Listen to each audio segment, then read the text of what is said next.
Hello guys, রাজপ্রিয়া নতুন একটি ব্লগে তোমাদের সবার স্বাগত। আমি প্রিয়া, আমি খুব ভালো আছি। তোমরা কেমন আছো সেটা কমেন্টে জানাও। তো চলে এসো, আজকে দেখাচ্ছি ভেটকি মাছের কাটার রান্না।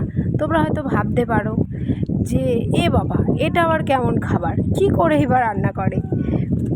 একদম সহজ রান্না, যেভাবে মাংস রান্না করো একদম সেম প্রসেসেই রান্না হবে, কিন্তু খেতে দুর্দান্ত অসাধারণ, মানে ধারণার বাইরে, যে এতই টেস্টি।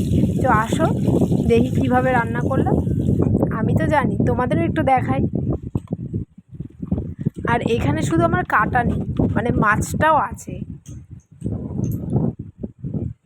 তো নুন হলুদ ভালো করে মাখিয়ে তেলটা বেশ ভালো করে গরম করে এবার মাছগুলো একদম কড়া করে লাল লাল করে ভাজতে হবে, মানে একদম কড়া কড়া করে ভাজতে হবে, হালকা ভাজলে হবে না, কড়া কড়া করে ভাজতে হবে।